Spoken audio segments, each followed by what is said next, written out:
మరో పెద్ద ఎదురు దెబ్బ తగిలింది. ముఖ్యమంత్రి రేవంత్ రెడ్డి పిలుపు మేరకు డీజీపీ రవిగుప్తా ముందు ఏకంగా 37 మంది మావోయిస్టులు లొంగిపోయారు. లొంగిపోయిన వారిలో తెలంగాణ రాష్ట్ర కమిటీ సభ్యులు సమ్మయ్య, ఎలియాస్ ఆజాద్, అప్పాసి నారాయణ, ఎలియాస్ రమేష్ వంటి కీలక నేతలున్నారు. వీరిలో 25 మంది మహిళలు కావడం గమనార్హం. ప్రస్తుత పరిస్థితుల్లో జనజీవన స్రవంతిలో కలవడమే మంచిదని తమ పార్టీ పిలుపునిస్తోందని ఆజాద్ అన్నారు. లొంగిపోయిన వారికి భద్రత కల్పిస్తామని, 59 మంది అజ్ఞాతంలో ఉన్నారని డీజీపీ తెలిపారు.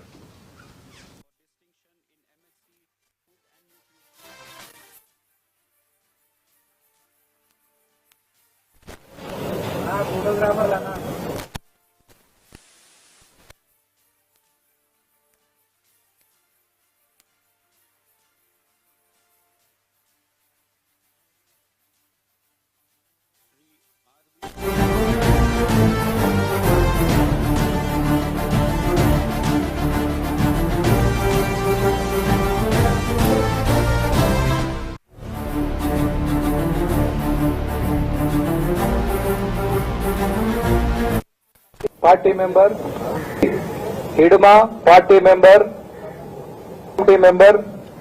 सोडी Paddam Rainu area committee member Madvi Mangli area committee member Veke Kosi party member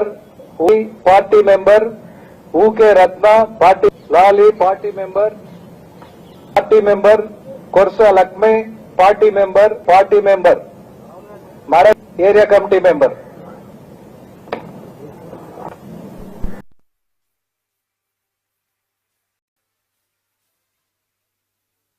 professor Vishwanath Pandit gold medal awarded to Sri Aniruddha Bhandari for distinction in MA Economics.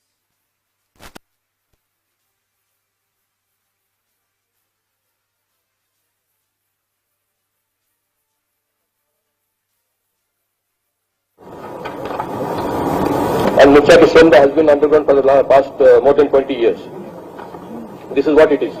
So I reiterate the call given by the Honorable CM of Telangana, Mr. Revanth Reddy, to come out and surrender, to come out of the banned CPI Maoist. जनता संघ खाली जनता बेदगड़ी समस्या पैसी काम की कातिंजी मम विश्वास संगे आत्मसमर्पण कियमंतमु आलकेने इंजीग माकिन मुख्य सत्य तिपाल तस्के लाड़की ना अनु आलकेने अलग अलग रकम वचुनु बीमार सिवंडी मंता आलकेने इंजाग दिनाल अमला एनकौंटर्स घटना जरगना उगिना तूड्स मंजी मम सरकार मुन्ने मम नेंडु आलकेने सिलेंडर पालिसी इंदनादी पालिसी सरकार का सिलेंडर आसी बदकिने लेंगे सरकार वेंडे आवान की मुंता आवान पैसी गुल्ले आलसी मंजी सिलेंडर आसी बदकलेंजी ममालसी मंजी नेंडु इग तेलंगाना सरकार मुन्ने आत्मसमर्पण इवमुंटो आलकेने बाकी कामरेड्स मिंटेरु बाकी का कामरेड्स वेंडे और आटोरा पावरई देवाल मिंटेरु विजालु उद्धम सिंह आलके सदस्य वेंडे मिंटेरु और वेंडे वाटोरिंजे आस कीमंतो वाटिके इग सरकार संगे आत्मसमर्पण की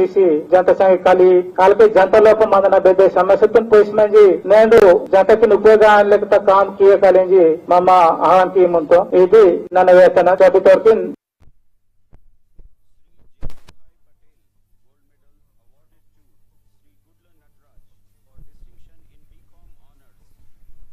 members and 22 party members / squad members. And in addition to the surrenders, they also brought one AK-47 rifle, 2 SLRs, 4 3.303 rifles, and 1 G3 rifle with 346 live ammunition. This makes 8 weapons, deadly weapons, along with the live ammunition. The Koyana Sambaya, Elias Azad, has been in the underground for the last 31 years. Maoist పార్టీకి తెలంగాణలో మరో పెద్ద ఎదురు దెబ్బ తగిలింది. ముఖ్యమంత్రి రేవంత్ రెడ్డి పిలుపు మేరకు డీజీపీ శివధర్ రెడ్డి ముందు ఏకంగా 37 మంది మావోయిస్టులు లొంగిపోయారు. ఇక ఇదే అంశానికి సంబంధించి మనకి మరింత ఇన్ఫర్మేషన్ మా క్రైమ్ బ్యూరో దుర్గేష్ అందిస్తారు. దుర్గేష్, ఏంటి మొత్తానికి ఆపరేషన్ కగార్ మరి త్వరలోనే పూర్తి అయ్యేలా కనిపిస్తోంది?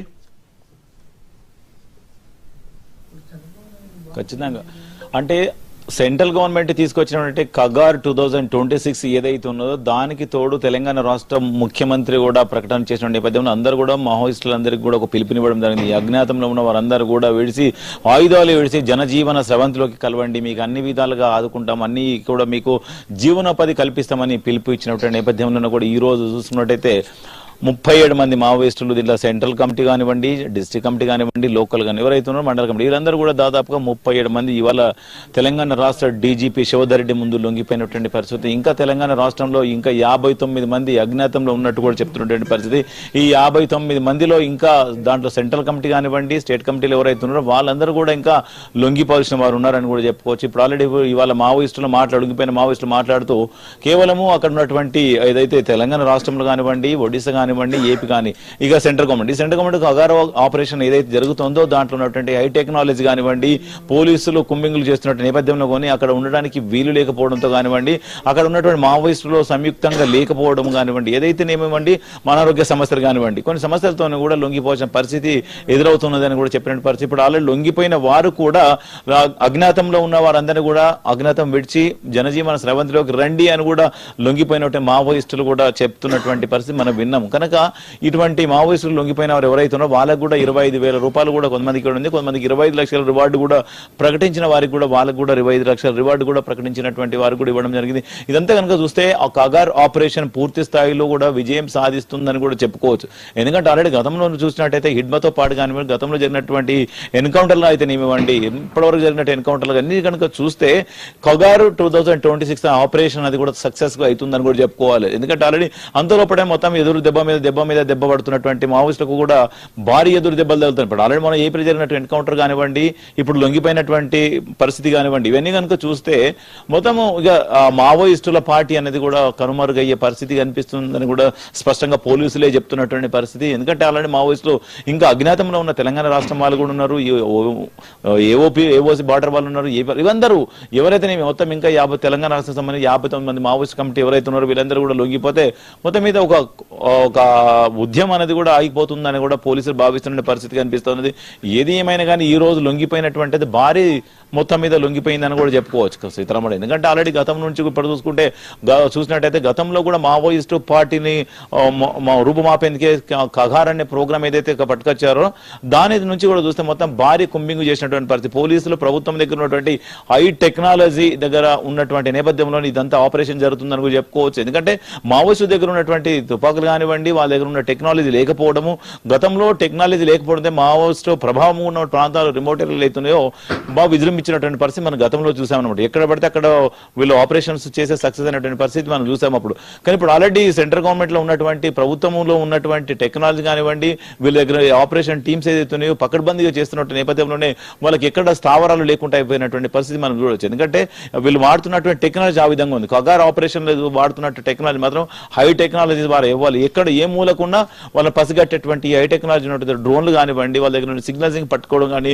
వాళ్ళు వాడుతున్న సెల్ ఫోన్ ట్రాకింగ్ కానివ్వండి, ఏదైతే ఇవ్వండి ఈ హై టెక్నాలజీ ద్వారానే పోలీసులకు ఆయుధంగా మారిపోవడం వాళ్ళకు మావోయిస్టులకు కూడా కుదరలేని పరిస్థితులు. అందుకోసమే వీళ్ళు అనారోగ్య సమస్యతో కానివ్వండి, అక్కడ ఉండలేని పరిస్థితులు కానీ ఏది రూపం చూసుకున్నట్టే వాళ్ళందరూ లొంగిపోయిన పరిస్థితి ఉన్నది. ఎందుకంటే గతంలో కూడా చూసినట్టయితే ఆపరేషన్ లో చూస్తే కొంతమంది పోలీసు జవాన్లు కూడా సిఆర్పిఎఫ్ బలగాలు కూడా ఎదురు కాల్పుల్లో చనిపోయినటువంటి పరిస్థితి మనం గతంలో చూసాం. మావోయిస్టులు కూడా కాల్పులలో కూడా చనిపోయినటువంటి పరిస్థితి చూసాం. ఇదంతా కూడా కగార్ ఆపరేషన్ లో ప్రారంభమైనటువంటి దాంట్లోనే కూడా చనిపోయినటువంటి పరిస్థితి చూసాం. కనుక ఇప్పుడు మన జరిగినటువంటి అమరవీరుల దినోత్సవం రోజు కూడా తెలంగాణ రాష్ట్ర ముఖ్యమంత్రి రేవంత్ రెడ్డి చెప్పినటువంటి మాటలు ఏదైతే ఉన్నదో, మీరు జన్మదిన స్రవంతిలోకి రండి, మీరు అక్కడ ప్రజలకు మీరు సహాయ సహకారం మీరు అందించండి, మేము మీకు సపోర్ట్ గా ఉంటామని చెప్పినటువంటి పిలుపు మేరకే మావోయిస్టులు కొందరు లొంగిపోయారు. శివధర్ రెడ్డి చెప్పినటువంటి పరిస్థితి ఉన్నది.